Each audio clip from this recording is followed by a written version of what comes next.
now our former world #1 women's squash player, Datuk Nicol and David, to join Datin Paduka Marina on stage.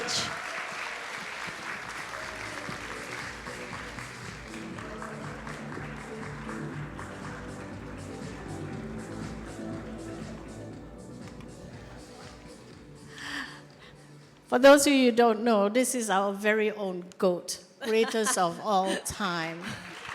Thank you. Thank you, Marina. Nice seeing all of you.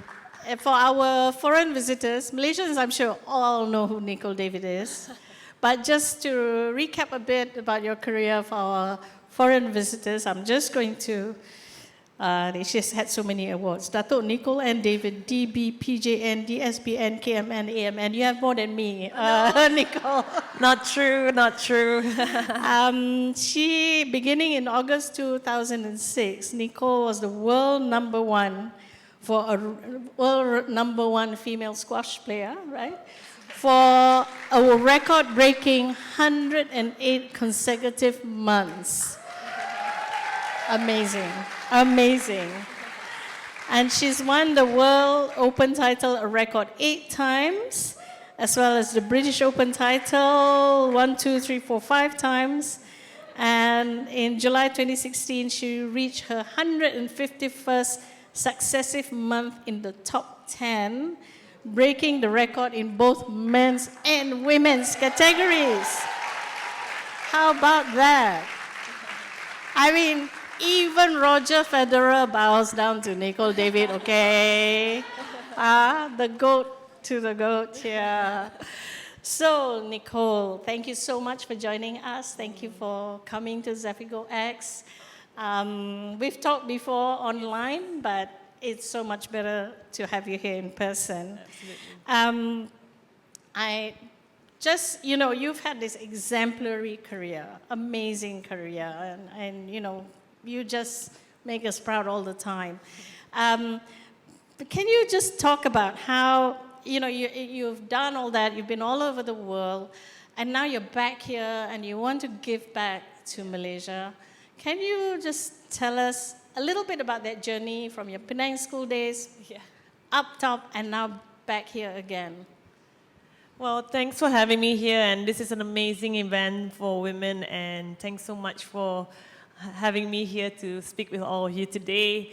My journey is didn't seem like so long ago, but I started playing when I was 5 years old with my sisters. They were my role models growing up, having female role models to aspire to be. So all I wanted to do is beat my sisters in the very beginning, and before you know it, I became so much better than them. And then I was Penang State champion, Malaysian champion, Asian champion, all at 14 years old. And then I started to see that I could do so much more by winning my first World Junior title when I was 15. And I was the first Malaysian athlete, female athlete that won a world title for the country. So that sparked a little something in my mind that I could do something even bigger and see where the boundaries lie, and I can just push those boundaries. So when I was 22, when I was 18, I moved out of Malaysia and lived in Amsterdam to train with my coach, Liz Irving, former world champions from Australia. And she, being a female coach and a female mentor to me, she taught me so much about being an athlete, being at the top and being competitive. Because it's very different as a female athlete. So I was working with her for all throughout my career, and she got me to world #1 in 4 years. And at 22 years old, I became world #1 and world champion for the very first time. And then she, and it was a journey that I had to learn from. When I went to Amsterdam with her, I needed to completely break down everything of what I knew, all the bad habits, and then I had to start from scratch all over again. Because she saw I had a lot of limitations, but she explained that you need to break everything and we can start anew so that you can push so much further in your squash career. So I was very obedient and I followed every step of the way, and I didn't look back. I kept to the plan, and I kept to the process, and then 9 years down the line, I was at number 1 with her guidance, and then a time comes when you feel like it's done and it's over, and you've given your all, you've given everything you got, and now what's next? And all that time, I learned so much about the experience that I gained from squash, and I wanted to see how our kids in Malaysia could learn from my experience. And I always wanted to have a foundation of my own. So at the end of my career, 2 years before I finally retired, I went to Colombia and trained, and another squash friend of mine, Mariana, who's here with me, she was there, and I was sharing what I wanted to do next. And that's where it hit me that I needed someone with experience to help me with a foundation that I want to build in Malaysia after my career. So that all happened 2 years after I retired. I got Mariana to leave her corporate job and join me to build my own foundation, which is the Nicol David organization. I just felt like we needed to have purpose-driven children that can see a positive future in their lives. And I knew that sport could be a vehicle for them, and that's where Mariana and myself, we put this foundation together with the objective of giving kids, to empower them through sport and education. So we give an after-school program for kids that are from low to mid-income families, squash training and English classes, because I feel that if you have education, you have language skills, it will open up doors for them in their future. It helped me because my mom was an English teacher, my dad was a former athlete, so that combination I think works. So that's the little gist of how that came about to where I am right now with the foundation 2.5 years later, that we have 143 kids. And now we also have another pillar, which is our moms program. So the kids program is Little Legends, and the moms program is Ibu Legends. And some of the Ibu legends are actually here. And some of them are here, thanks to Zafigo for supporting this patron sponsorship. And they are right here, our 10 moms. And we want to also look after our moms because they put so much effort in bringing their kids over, and we want to take care of them. We want to support them with their mental health, physical health, and their well-being. And so we hope that they've had a good time this year. It's our first year, pilot year, and we want to continue with them in this journey. So all these experiences happen. I hope I got everything. And to come here and to share with all of you. Great. I just want to backtrack slightly because when you talked about your limitations, when you first went to Amsterdam, were they physical or mental limitations? Everything. Everything. Yeah, it was physically, I wasn't maybe good enough in terms of my movement. I had to be stronger. I was only 18, so I needed to build strength to match up with the top players. I had to be mentally ready for the pressure. Tactically, I wasn't I only had one game plan, so I needed to know how to play 5 different game plans. And then also technically, is where I was faltering. I was very limited with my technique, so I had to start like how to hold a racket, how to stand, how to hit the ball again, and it was very tough. It's not easy to reinvent altogether, starting from scratch. But I had to follow what my coach was saying, and it worked out quite well. Oh, very, very well. I can tell. So you had Liz, your coach, female coach, who brought you to great heights. And I visited your NDO center. Yes. And you have this cute little kids playing squash there, getting all sweaty. Yes. And they're having female coaches, which is also something that, kind of a side thing, I think, that you realized that you needed to also do. Can you just talk about that? Yeah, I mean, it's great that we also have 2 female role models in like leading the foundation with Mariana and myself. And in the beginning, we thought, why not we reach out to university students to become our coaches, and they were our psychology interns that came on board. No background of squash, and we wanted to break the stigma of you have to be a squash player to be a squash coach. So they came in, and we guided them on how to be a coach, and we are teaching kids that are probably, they come in at 8 years old, and we see them through 5 years with us. So they're very young, so you just have to teach them how to hit the ball, throw the ball on the wall, and slowly guide the coaches how to become squash coaches. And now those women that you saw, they are our full-time coaches. So we have 1 male coach and 3 female coaches in our program, full-time. All 3 of them, I always call them girls, but they have come from being an intern to now being our full-time coaches, and they are amazing because they are psychologists first, so they engage with the kids first. They are the most priority, and then the sport comes in after. Just how do you want to play? How do you want to make them feel like just positive reinforcement all the time? And you were telling me that there's really a lack of female coaches in Malaysia across all the sports. Yeah. And why is that, do you think? It's just sport in general that you don't have, it's like a bias that sport has to be for boys mostly, and there's no real access for girls. And that's where we approached our program to schools around our facility in Bukit Jalil, Sri Petaling, and we have 4 public schools. And when we present our program, there's no criteria. They just have to want to sign them up and play. So that gives parents a space where, my girls can play sport too. It's not like you have to be fast or you have to be very active, or you have to have a certain body type. We just let them enter them.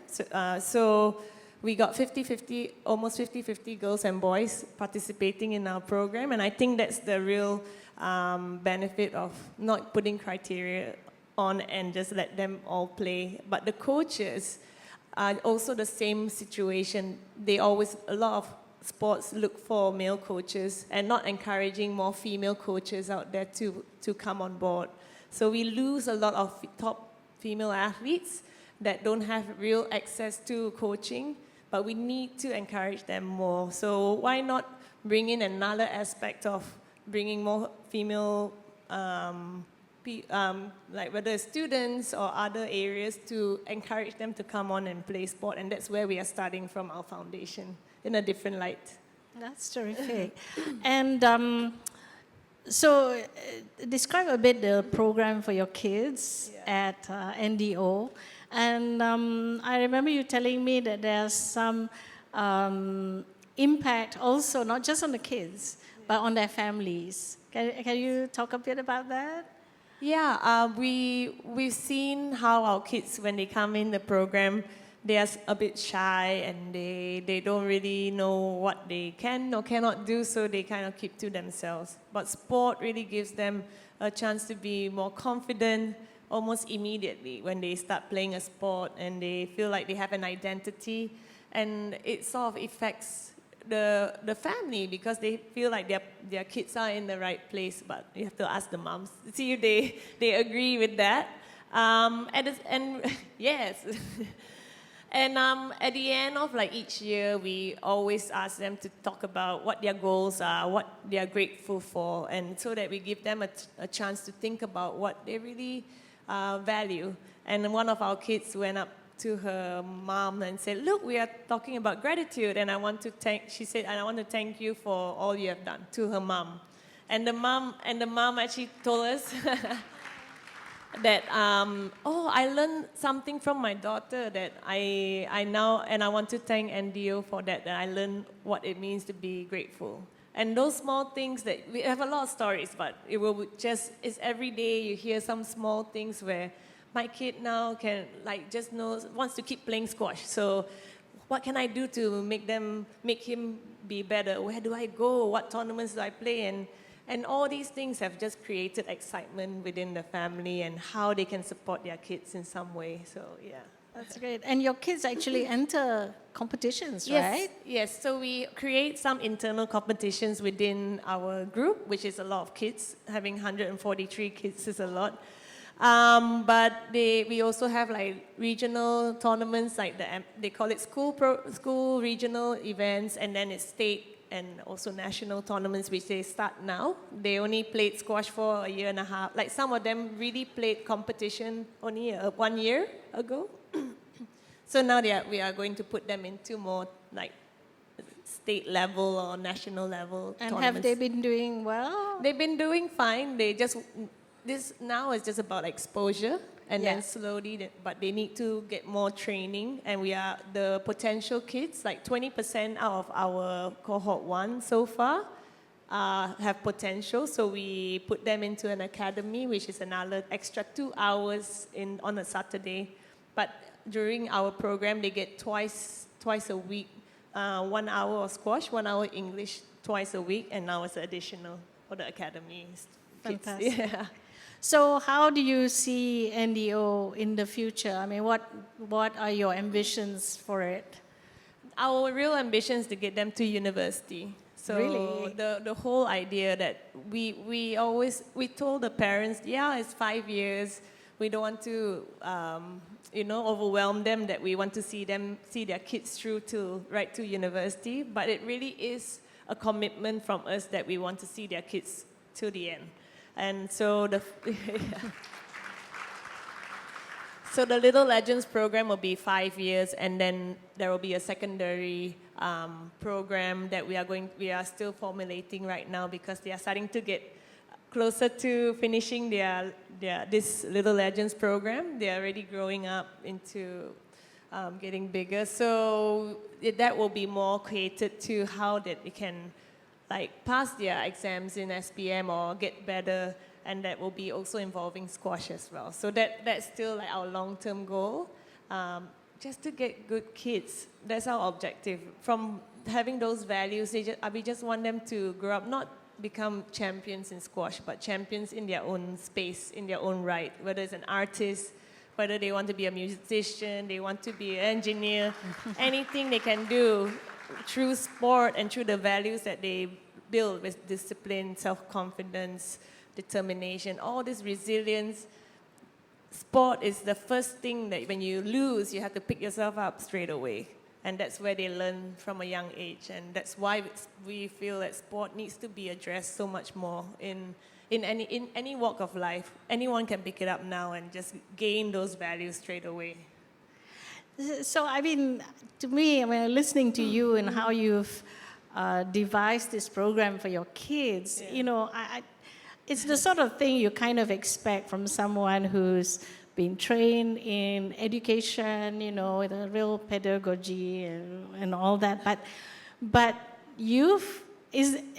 are all these ideas on how to work with these kids coming from your own experience in your life, in the way you've experienced your career? Is that where it's come from? Because to me, it's very well thought out. Oh, thanks so much. And we worked really hard, Mariana and myself, to really fine-tune what is going to be catered to these kids. So we find different experts coming in to make sure that the program is set.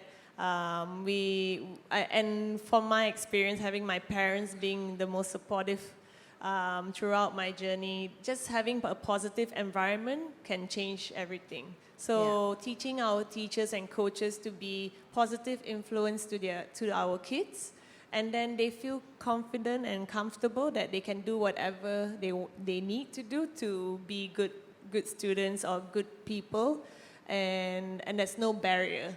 I think the moment you start saying, if I were to coach a kid and I tell my coaches, make sure it has to be very specific, very precise, and scold them if it's not right, and it's not how we work. We just want to encourage them to just play, stay in the game, have fun with their friends, and the minute you give them that sense of authority, that they feel that they are capable to do anything, then your job is done. And that's where we are creating that positive environment for them to just feel comfortable, feel happy. They just come in and just want to just be there, just to hang with their teachers and coaches, and that's all we want. And my parents have always given me that positive environment to grow.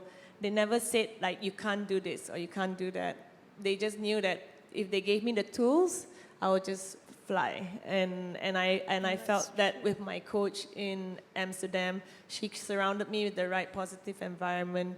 So now it's my turn to create this environment with Mariana so that everyone is on the same boat. It's the culture that we want to create. And then they can create that in their home, and the moms doing the exact same thing, having that positive environment to nurture their kids, nurture their family, and then it becomes, it spirals, you know, on all the surrounding people that are amongst them.